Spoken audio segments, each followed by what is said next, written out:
আসানসোলে একটি নতুন রাস্তার কাজের ঘোষণা করলেন মন্ত্রী মলয় ঘটক।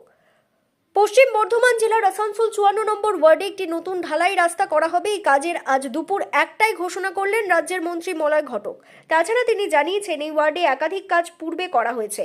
মন্ত্রী মলয় ঘটকের সঙ্গে উপস্থিত ছিলেন আসানসোল পৌর নিগমের মেয়র পরিষদের সদস্য গুরুদাস চ্যাটার্জি সহ অনেকে। সম্বর্ধনা দিচ্ছে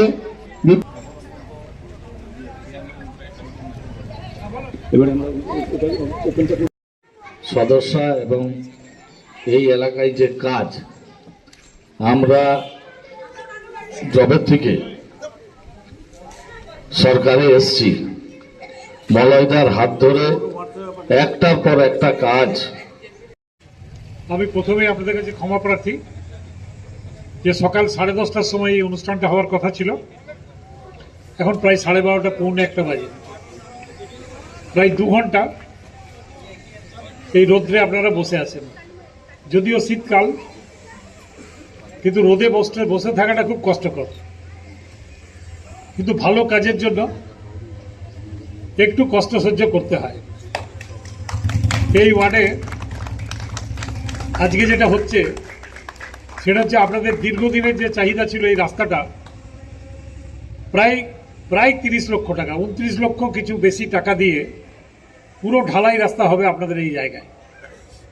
আগামী দিনে এই রাস্তা আর কোনোদিন ভাঙচুর হবে না, অর্থাৎ মানুষ ভালোভাবে চলাফেরা করতে পারবেন, স্কুটার মোটরসাইকেলও ভালোভাবে যাতায়াত করতে পারবে এবং সর্বোপরি এই রাস্তার উপরে যাদের বাড়ি, সেই বাড়িগুলোর সাথে কানেকশন, দেখুন এমার্জেন্সিতে অ্যাম্বুলেন্স ঢোকানোরও দরকার হয়, তো সেই সমস্তর জন্য এটা খুব ভালো একটা রাস্তা আপনারা পেয়ে যাবেন।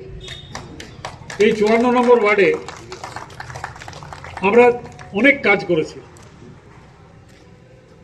আমি তো দিলীপকে বলবো যে একটা হিসাব তৈরি করে দিতে। আমার প্রথম থেকে খেয়াল আছে এই যে কমিউনিটি হল 54 নম্বর ওয়ার্ডে, এটা কিন্তু আমাদের সরকার আসার পরে আমরা করেছি। কমিউনিটি হলের পিছনে একটা পার্ক, চিলড্রেন পার্ক, সেটাও কিন্তু আমরা করেছি।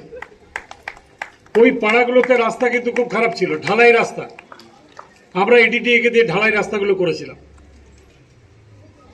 এখানে দুর্গাপুজোর সেট অলরেডি যে কমিউনিটি হলের সামনে একটা হয়েছে, হ্যাঁ, সূর্য সেন, এবং আদিবাসী পাড়াতেও একটা হয়েছে। এই 54 নম্বর হচ্ছে।